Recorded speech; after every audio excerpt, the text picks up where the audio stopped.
Don't make idols for yourselves, don't set up an image or a sacred pillar for yourselves, and don't place a carved stone in your land that you can bow down to in worship. I am God, your God. Keep my Sabbaths, treat my sanctuary with reverence. I am God. If you live by my decrees.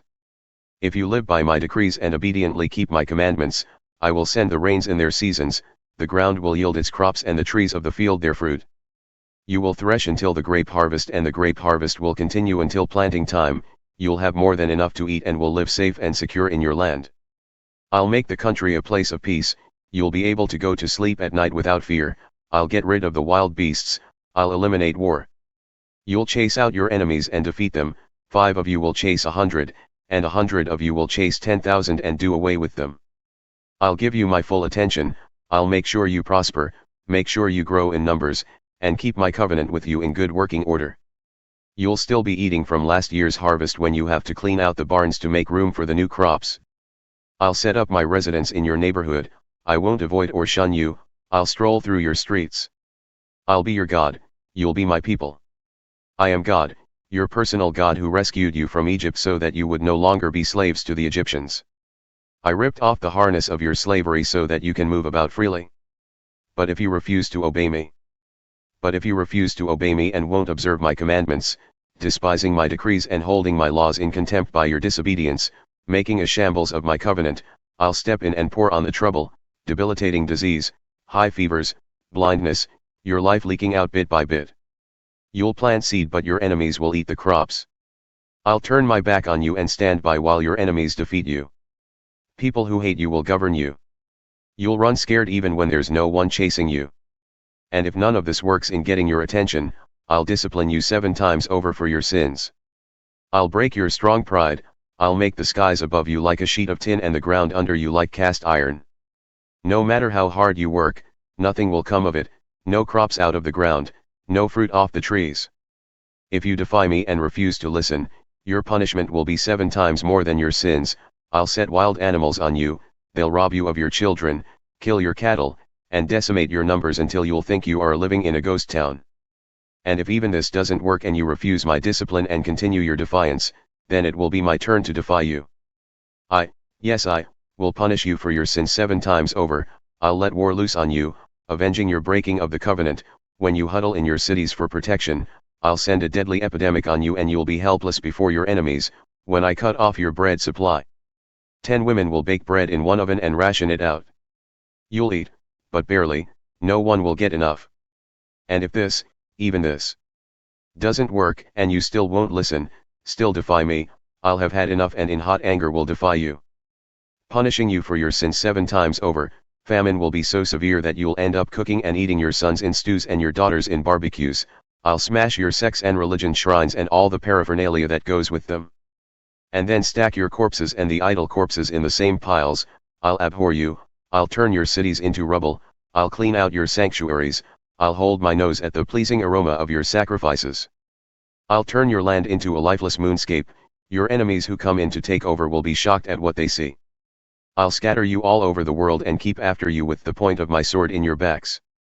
There'll be nothing left in your land, nothing going on in your cities.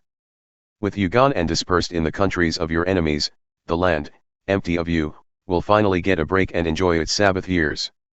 All the time it's left there empty, the land will get rest, the Sabbaths it never got when you lived there. As for those among you still alive, I'll give them over to fearful timidity, even the rustle of a leaf will throw them into a panic. They'll run here and there, back and forth, as if running for their lives even though no one is after them, tripping and falling over one another in total confusion. You won't stand a chance against an enemy. You'll perish among the nations, the land of your enemies will eat you up. Any who are left will slowly rot away in the enemy lands. Rot. And all because of their sins compounded by their ancestors' sins. On the other hand, if they confess their sins and the sins of their ancestors, their treacherous betrayal, the defiance that set off my defiance that sent them off into enemy lands, if by some chance they soften their hard hearts and make amends for their sin, I'll remember my covenant with Jacob. I'll remember my covenant with Isaac, and, yes, I'll remember my covenant with Abraham. And I'll remember the land. The land will be empty of them and enjoy its Sabbaths while they're gone. They'll pay for their sins because they refused my laws and treated my decrees with contempt. But in spite of their behavior, while they are among their enemies, I won't reject or abhor or destroy them completely. I won't break my covenant with them. I am God, their God. For their sake I will remember the covenant with their ancestors whom I, with all the nations watching, brought out of Egypt in order to be their God. I am God. These are the decrees, laws, and instructions that God established between himself and the people of Israel through Moses at Mount Sinai. Vows, dedications, and redemptions. God spoke to Moses. He said, "Speak to the people of Israel. Tell them, if anyone wants to vow the value of a person to the service of God, set the value of a man between the ages of 20 and 60 at 50 shekels of silver, according to the sanctuary shekel. For a woman the valuation is 30 shekels. If the person is between the ages of 5 and 20, set the value at 20 shekels for a male and 10 shekels for a female. If the person is between 1 month and 5 years, set the value at 5 shekels of silver for a boy and 3 shekels of silver for a girl. If the person is over 60, set the value at 15 shekels for a man and 10 shekels for a woman. If anyone is too poor to pay the stated amount, he is to present the person to the priest, who will then set the value for him according to what the person making the vow can afford. If he vowed an animal that is acceptable as an offering to God, the animal is given to God and becomes the property of the sanctuary. He must not exchange or substitute a good one for a bad one, or a bad one for a good one. If he should dishonestly substitute one animal for another, both the original and the substitute become property of the sanctuary. If what he vowed is a ritually unclean animal, one that is not acceptable as an offering to God, the animal must be shown to the priest, who will set its value, either high or low. Whatever the priest sets will be its value. If the owner changes his mind and wants to redeem it, he must add 20% to its value. If a man dedicates his house to God, into the possession of the sanctuary, the priest assesses its value, setting it either high or low. Whatever value the priest sets, that's what it is. If the man wants to buy it back, he must add 20% to its price and then it's his again.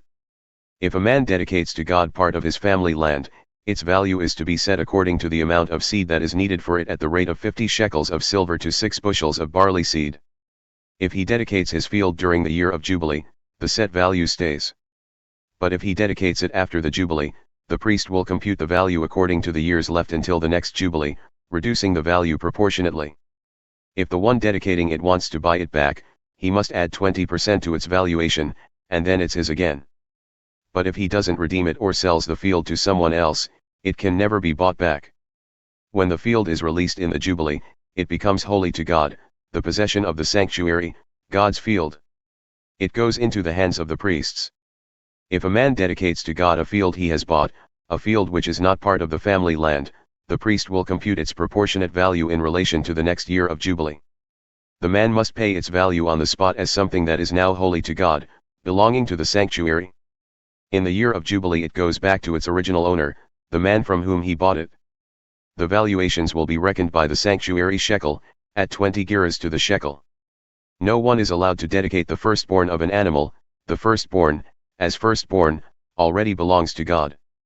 No matter if it's cattle or sheep, it already belongs to God.